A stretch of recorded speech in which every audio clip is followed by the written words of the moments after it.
Welcome back to another episode of Notes from the Waiting Room. I am your host, Marisela, and today I want to start off with a question. It is, what if the clarity you're seeking is on the other side of the step that you are avoiding? Question mark. I've been thinking about this a lot lately because I feel like some seasons we really do want to follow God, but we also want Him to make the path super obvious. We want Him to give us the confirmation or like get the perfect peace, or we want the people around us to agree with us, or we just want it to look like there's no risk in the decision that you're gonna make just for the door to be wide open. And I understand that, I really do. I don't think that we're trying to be rebellious at all. I think that we want to make the right decision. We want to make sure that it's wise, that we're being obedient, that we're not going ahead of God.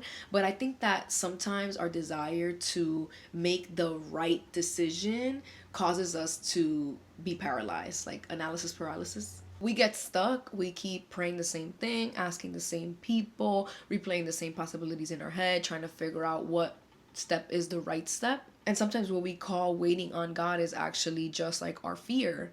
Or sometimes what we call wisdom is just our need to be in control or need to know what's going to happen next. And so that's what I want to talk about, is taking the next faithful step when you don't have the whole plan. I'm not talking about a reckless step or the step you know that God told you not to take. I'm talking about the next faithful step, the one that you keep overthinking, the one that might not answer your questions, but the step that might give you the clarity that you've been asking God for. Because what I'm learning is that sometimes clarity comes with action. Recently, I considered a step that looked nothing like what I had imagined for my life. It wasn't bad, it wasn't sin, it wasn't unwise. It was just different than what I thought this season of my life would bring. And so that brought up a lot for me. It brought up a lot of fear and pride and my need to know if I was like making the right step or taking a step backward. For you, maybe there's something in front of you that's the same. It's not necessarily wrong. It might be a job, an opportunity, a relationship,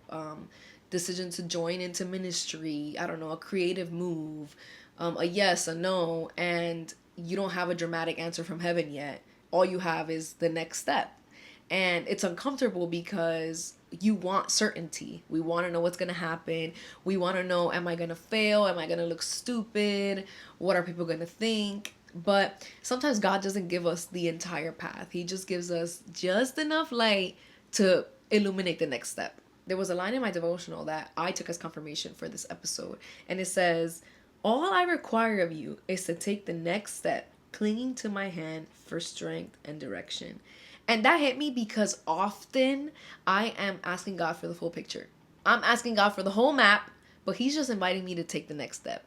Not the next 10 steps, not the entire outcome, not an entire explanation, just the next step, and to cling for Him for strength and direction. And that's where we struggle.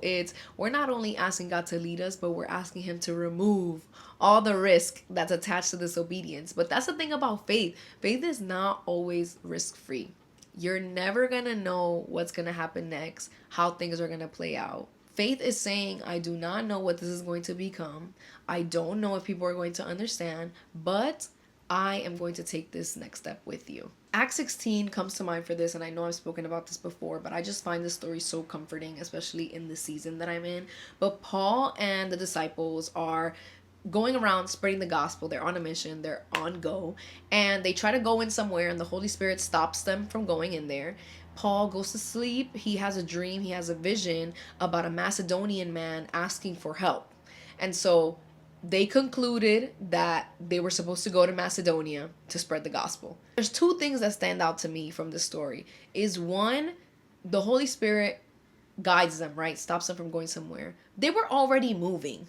They were already moving. They were not waiting for a 5-year plan or had everything sketched out. No, they did not have all the details, but God still directed them. And two, the text says they concluded.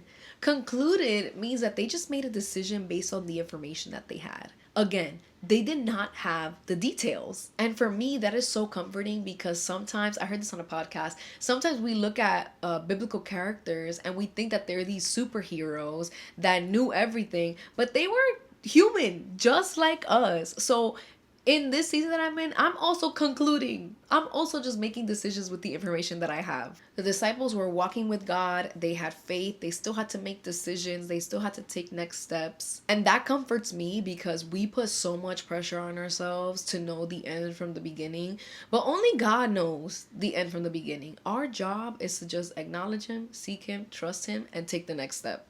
Proverbs chapter 3 verses 5 and 6 say, "Trust in the Lord with all your heart and lean not on your own understanding. In all your ways acknowledge Him and He will make your path straight." The verse does not say, "Trust in the Lord with all your heart and He's going to give you a roadmap." It says to trust Him, seek Him, acknowledge Him in all your ways, and He will make your path straight. That means that you can move and still be guided. That means that you can take a step and be assured that He's going to correct you if needed. That gives me a lot of peace because I think that sometimes we give ourselves way too much credit and we think that one imperfect decision is going to ruin God's plan for us. Like if I choose the wrong job or the wrong opportunity, I'm going to be penalized for that, or I'm going to miss out on what God has for me. But you are not more powerful than God. You are not bigger than His plan. You are not so strong that one step can destroy what He's doing in your life. And I just want to be clear, this is not a pass to be reckless or to ignore red flags or to not seek counsel. All these things are important. Wisdom is important, prayer is important, discernment is important, but we are not letting fear run our lives and calling it wisdom. Because fear can sound very responsible sometimes, and I think we need to be honest about that. There are some things that you will not get clarity on until you move. Sometimes you don't know if you're at the right place unless you show up. Sometimes you don't know if the door is open unless you knock. You might not know that the answer is no until you take the next step and then God redirects you. And that is not failure. Redirection is not failure. A closed door is not rejection, okay? A closed door saved Noah's life. Trying something and realizing it's not a good fit is not failure. It's not wasted time. Now you tried something, it wasn't a good fit, now you know. What is that? That's clarity. I think some of us are so afraid of taking the wrong step or making the wrong choice that we're missing the way that God wants to guide us through movement. He can close doors, He can redirect us, He can give us confirmation when we take that next step, but we have to take the next step. And there's humility in there. There's humility in not knowing what the next step is, because sometimes the next step does not look glamorous. It does not look impressive at all. But if we're not careful, pride will make you miss it. Pride will say, that job is beneath me. Pride will say, I'm too good for that. Pride can make you reject the door because it just doesn't look like the door that you wanted, the door that you had in mind. Humility says, Lord, if you are here, I'm not too proud to be here with you. Humility is, nothing is beneath me if God is using it to form me. Humble is the best place to be. Humble is at His feet. At His feet is the best place to be. So I don't think the question is this the right next step? I think the better question is, can I be corrected here? Do I trust that if this is the wrong step or the wrong door, that you will redirect me? You will close it for me. And that has shifted something in me, because when I remember that God can make my path straight, I am no longer paralyzed by the fear of getting it all wrong. I can try something, I can make a decision and not make the outcome of that my identity. I can take the next step and know that God is still God in the path. So I think that's the encouragement for this episode. It's take the next step. Take the next faithful step.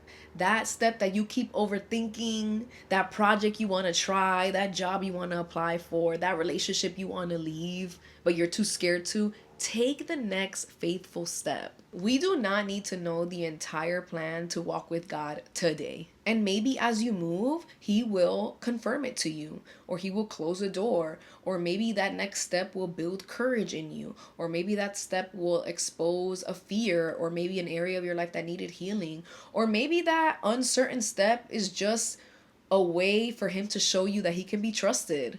As always, I love to leave you all with a question for you to think about, meditate on, journal, or even share in the comments. And it is, what is that next faithful step in front of you? And what would it look like to walk that out with God, trusting that He will redirect you, correct you, and guide you? Question mark. I pray that this episode encouraged you to take that next step and to know that if you are with God, there is no fear of getting it wrong. He will make your path straight. Thank you so much for tuning into this week's episode. I will see you all in the next one. Bye.